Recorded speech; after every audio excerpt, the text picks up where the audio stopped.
प्रभु का धन्यवाद हो। सर्वशक्तिमान प्रभु को सारी आदर और महिमा अर्पित करते हुए प्रभु यीशु के अतुल्य नाम में सबके साथ मैं प्रभु के स्नेह को बांटता हूँ।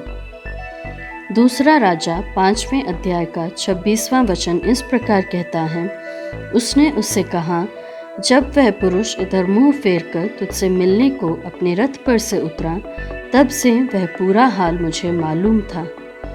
क्या यह समय चांदी या वस्त्र या जैतून या दाख की बारियां, भेड़ बकरियां, गाय बैल और दास-दासी लेने का है? इस अनुग्रहित वचन से क्या यह है समय विषय पर एक साथ मनन करने के लिए प्रभु हमें कृपा देने पाए। अराम राजा का सेनापति था नामान। इस सेनापति को राजा से कुछ भी मांगने पर वह मिलने की आज़ादी थी। इसका कारण यह था कि नामान के द्वारा राजा को हमेशा जय मिलती रहती थी। राजा के लिए नामान महान और माननीय था, लेकिन नामान पराक्रमी होकर भी एक कुष्ठ रोगी था। नामान के घर में काम करने के लिए इस्राएल से बंधुआई में लाई गई एक छोटी लड़की के द्वारा नामान को यह जानकारी मिलती है कि सामरिया में एलीशा नामक एक भविष्यद्वक्ता है जो नामान को उसके कुष्ठ रोग से चंगा कर सकता है। चंगाई पाने की बड़ी आशा के साथ नामान उस सामरिया के भविष्यद्वक्ता के पास पहुंचा, तो भी भविष्यद्वक्ता की प्रतिक्रिया नामान के आशा के अनुसार नहीं थी। नामान को क्रोध आने पर भी उसे अच्छी बातों के लिए सलाह देने वाले उसके अच्छे सेवकों का उसके साथ होना नामान की चंगाई का कारण बना।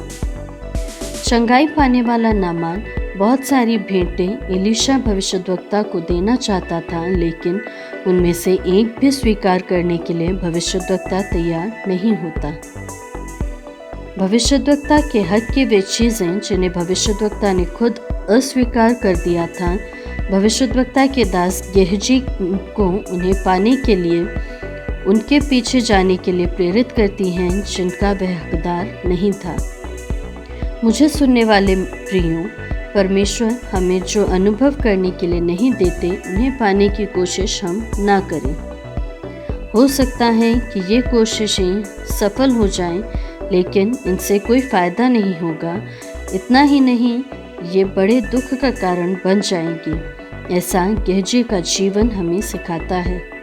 परमेश्वर ने हमें अनुभव करने के लिए दी हुई वस्त्रों के लिए, संपत्ति के लिए परमेश्वर को धन्यवाद देता हूँ, लेकिन उसी समय अगर हमारे जीवन में परमेश्वर का चयन और उसकी बुलाहट को सांसारिक वस्तुओं के संचय के लिए हम छोड़ देते हैं, तो यही सवाल परमेश्वर हमसे पूछ सकते हैं कि क्या यह है समय अनुचित बातों को देखने के लिए, सुनने के लिए, कहने के लिए, अनुचित काम करने के लिए, अपनी योग्यता से बढ़कर चीज़ों को पाने के लिए? क्या यह है समय? अफ्रीका में मिशनरी सेवकाई के लिए अपने जीवन को समर्पित करने वाले स्कॉटलैंड के मिशनरी थे डेविड लिविंगस्टन। उनके सगे भाई का नाम है John Livingstone. Mister John Livingstone बड़े धनवान थे।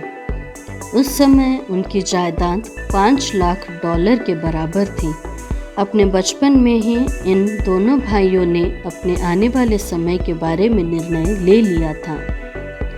जॉन लिविंगस्टन ने कहा कि मैं पैसा कमाने के लिए कनाडा जा रहा हूँ, लेकिन डेविड लिविंगस्टन ने यीशु मसीह को अपना उद्धारकर्ता स्वीकार करके अफ्रीका के अश्वेत वर्ण के लोगों के साथ परमेश्वर का वचन बांटने का उत्तरदायित्व लिया। संसार ने अपनी दृष्टि में इन दोनों भाइयों का मूल्यांकन किया। जॉन लिविंगस्टन उनके लिए समझदार और डेविड लिविंगस्टन मूर्ख था। जॉन ने काफ़ी धन इकट्ठा कर लिया था, लेकिन डेविड लिविंगस्टन अफ्रीका में अकेले एक झोंपड़ी भी अपने लिए न होते हुए घुटनों के बल अपने प्राण त्याग कर परमेश्वर की संगति में उठा लिए गए। काफ़ी समय बीत गया। लगभग 75 सालों के गुजरने के बाद जॉन लिविंगस्टन का नाम तक इस दुनिया से मिट गया। उनके द्वारा कमाई गई संपत्ति और वस्तुएं अलग अलग अवस्थाओं में हो गई। उसी समय डेविड लिविंगस्टन का नाम इस संसार में हर जगह जहाँ भी परमेश्वर का वचन का प्रचार होता था वहाँ आज भी कायम है। अनेकों नौजवानों और मसीही संतानों को सुसमाचार की सेवकाई के लिए प्रेरणा देते हुए अनेकों मिशनरी इस कारण तैयार हुए। इस अनुग्रहित दिन में हम जो भी करते हैं स्वर्ग के परमेश्वर की मर्जी के अनुसार करें। प्रकाशित वाक्य 14वें अध्याय के 13वें वचन का दूसरा भाग इस प्रकार कहता है, और उनके कार्य उनके साथ हो लेते हैं, आत्मा कहता है। मृत्यु के बाद भी साथ रहने वाले काम करते हुए समय का हम ठीक इस्तेमाल करें। इस प्रार्थना के साथ कल सुनने के समय तक परमेश्वर हम सब को बहुतायत से आशीषित करें। आप सबका दिन अनुग्रहित हो। जय मसीह की।